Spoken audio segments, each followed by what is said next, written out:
E aí pessoal, tudo bem? Sou o João Marcos, aqui do Ser Genial. Nesse vídeo nós vamos ver qual que é a derivada de ln de x, ou seja, do logaritmo natural ou logaritmo neperiano de x, ou seja, o logaritmo na base do número de Euler de x.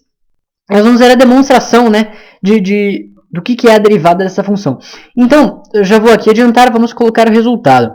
Se nós derivarmos ln de x,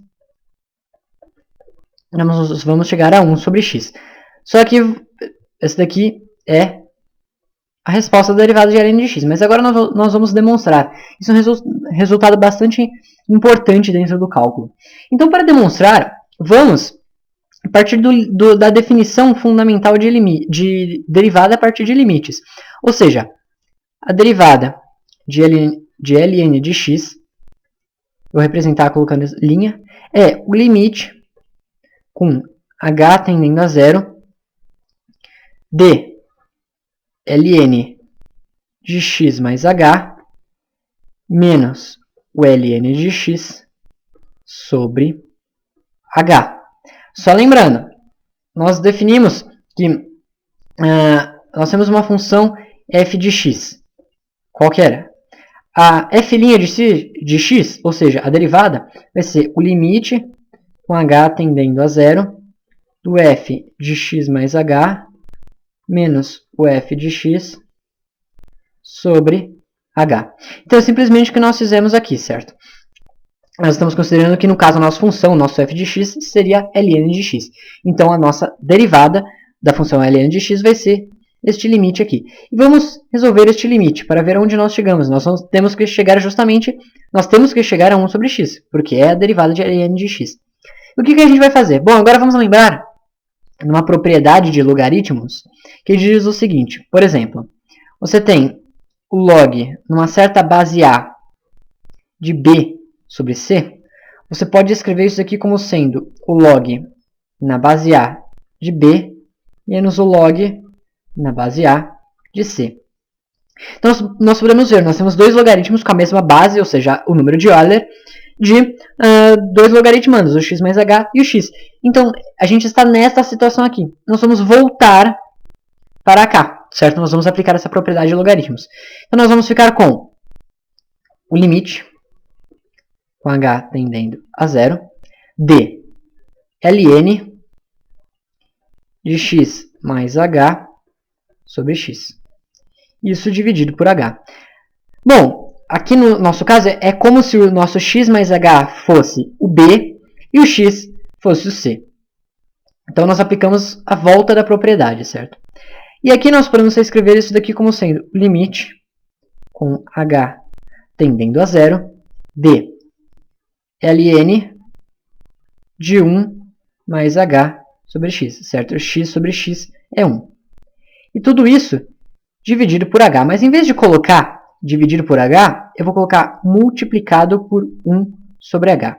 O que dá na mesma, certo? Então, continuando. Agora, para nós continuarmos, nós vamos adotar uma variável, certo? Vamos criar uma variável que chama u. E ela é justamente o nosso h sobre x. Então, continuando ali, nós vamos ficar com o limite de. E só lembrando, quando o h tende a zero, nós podemos ver que o u também tende a zero. Então, esse é o limite com u tendendo a zero de 1 sobre h. No lugar de 1 sobre h, nós vamos colocar 1 sobre u vezes x, certo? Se nós multiplicarmos os dois lados por x, nós vemos que h é igual a u vezes x, que multiplica o logaritmo natural de 1 mais u, certo?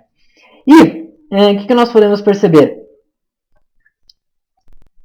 Vamos fazer o seguinte, vamos lembrar de outra propriedade de logaritmos, certo? Nós temos, por exemplo, o logaritmo de b na base a, só que de b elevado a c na base a. Nós podemos escrever isso aqui como sendo c que multiplica o logaritmo de b na base a. É como se o expoente caísse aqui para frente do logaritmo. Isso tem explicado na parte de logaritmos de matemática, isso é genial. Então, o que nós vamos fazer? Nós vamos fazer a propriedade inversa. Nós temos um número aqui multiplicando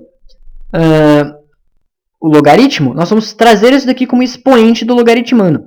Nós podemos ver que 1 sobre ux, nós podemos escrever como sendo 1 sobre u vezes 1 sobre x. E nós vamos subir só o 1 sobre u. Mais pra frente a gente vai ver por que isso faz sentido. Então, continuando, isso daqui vai ficar limite com u tendendo a 0 de 1 sobre x, vamos deixar 1 sobre x aqui, e ln de 1 mais u elevado a 1 sobre u. Vamos continuar isso daqui numa parte mais limpa, certo? Deixa eu reescrever para cá. Nós continuando aqui que nós tínhamos, deixa eu reescrever para ficar claro. Então, nós temos o limite com u tendendo a 0 de 1 sobre x, que multiplica o ln de 1 mais u sobre 1 elevado a 1 sobre u, como a gente pode ver aqui. Então, o que a gente sabe? Aqui no nosso limite, o u está tendendo a 0. Então, o x aqui não está dependendo desse limite. Então, nós podemos tirar o x do limite. Ou seja, isso continuando fica 1 sobre x, que multiplica o limite com u tendendo a 0 do ln de 1 mais u elevado a 1 sobre u. E o que a gente pode ver? Isso daqui, na verdade não isso daqui, deixa eu fazer mais um passo aqui, que a gente pode perceber o seguinte. Nosso logaritmo natural aqui é o logaritmo na base do número de Euler, então ele também não depende de u. Então a gente ainda pode reescrever, vou reescrever desse jeito para ficar ainda mais claro. Deste modo aqui, o ln do limite de u tendendo a 0 de 1 mais u elevado a 1 sobre u. E, aí sim, isso daqui nós sabemos que é o número de Euler. Certo? Se você não enxerga isso, cria uma variável, por exemplo, y, vai. Diga que 1 sobre u é igual a y.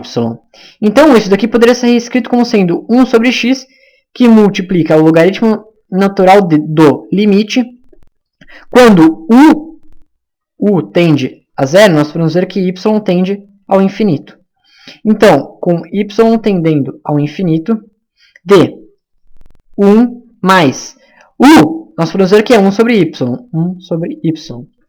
Elevado a 1 sobre 1 é y. E isso daqui é justamente a definição do número de Euler. O número de Euler é o limite com qualquer variável, no nosso caso y. Y tendendo ao infinito de 1 mais 1 sobre y, tudo isso elevado a y. Esse é o próprio número de Euler. Portanto, isso daqui é 1 sobre x, que multiplica o logaritmo natural do número de Euler. Bom, qual que é o logaritmo na base do número de Euler? Bom, isso daqui, nós sabemos, é 1. Então, isso daqui é 1 sobre x. Então, aqui fica demonstrado que a derivada do ln de x é 1 sobre x. Qualquer dúvida é só colocar aí embaixo. Bons estudos, um abraço e até a próxima.